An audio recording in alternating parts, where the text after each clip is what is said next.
If you're like me, reference checks are probably one of the least interesting parts of the staffing process, and one part that really doesn't add a lot of value to it.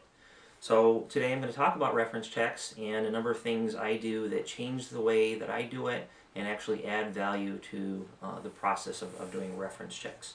Most of the time, the references that candidates give you are going to be people that know them and like them, and you're pretty sure you're going to get good references. So again, that's a piece that doesn't really add a whole lot. So we're going to change the process some. To begin with, I've got a couple different sections. I've got a reference check form of my own that I'm going to go through here. I'm going to tell you about the different sections and what's in them. Section 1 is the basic information on the reference. Obviously you need name, phone number, contact information of various sorts. You really need to have the title of the person. You need to have the relationship with the candidate and roughly the amount of time that they've worked together. You need the title and the relationship because you need to know really how effective and how close this person has worked with your candidate.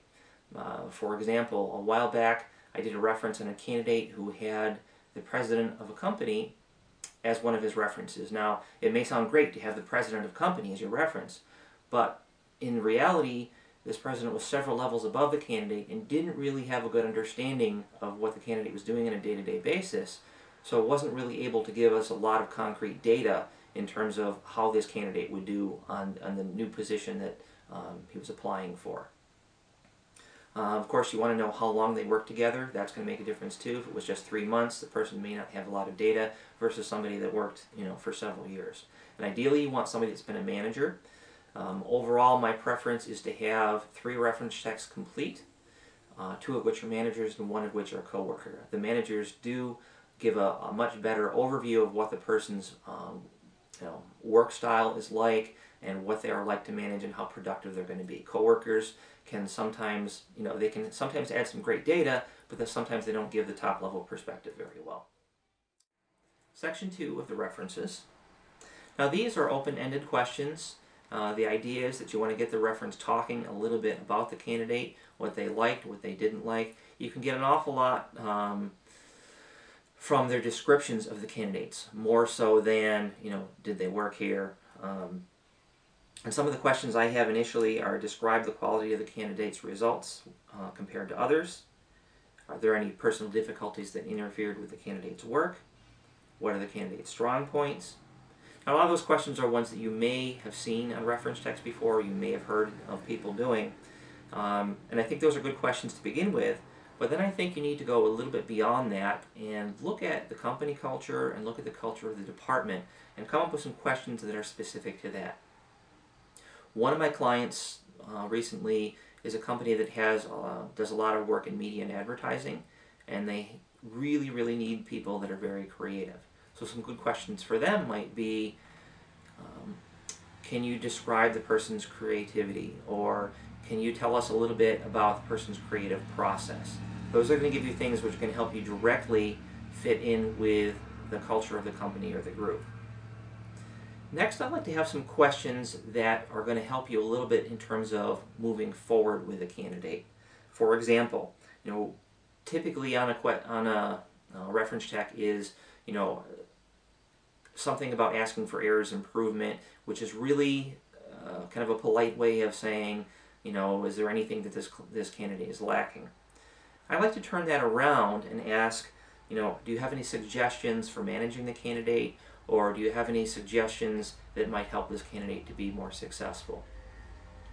The reality is that these questions give almost the same data as the areas for improvement, but people are a lot more willing to provide the data, and it really provides a lot more information which is going to add to your process. It's information which your hiring managers, which your line managers are all going to appreciate because it's something that's going to help them.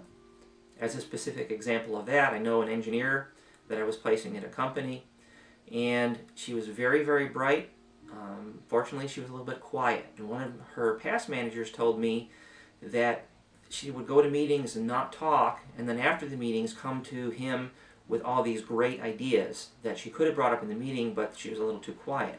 So what he learned to do was directly ask her questions about her opinions and her thoughts in the meeting, and that way her ideas could come out and they could add to the process and add to the productivity of the meeting. So that information on the reference check could be provided to future managers in your own company and really help a person be more successful, help the group be more successful, and just, again, now you're adding value to the reference check process instead of just filling out a form which nobody's ever going to look at again. Last section that I use is a ranking section. Doesn't really matter to me what scale you use. I typically prefer odd scale so that there's kind of a middle number, 1 to 5, 1 to 9. Just make sure you make that pretty clear to the person that you're talking with. And I have about another 10 items that I typically use. And these, again, one of the things that's different about this is I don't really change these a whole lot. As these are items that are going to be pretty common to almost any company that I work with. And the ones I typically use are assertiveness, teamwork, performance under pressure, verbal communication skills, written communication skills, decision making, honesty and integrity, energy level, leadership, interpersonal skills with peers, interpersonal skills with supervisors, and client or customer interaction. And of course the last question I ask is one that is very common on reference checks, is would you hire and or rehire this person? That's a very important piece of data. You really want to know if the manager really wants this person working in his group. In most cases, or many cases, the person's been laid off and the manager is not able for one reason or another to hire the person, but you really want to know, is this somebody the person does want to work there? Hopefully from this you've gained some insights and some ideas, ways to make your process a little more interesting, ways to add value. Pass this on to other staffing people you know, and hopefully we can all have a little more enjoyment and, again, add to the process, make the staffing process a little more effective and more efficient for our own companies. Thank you. This is Eric Derby of Staffing Insights. Thank you for your time.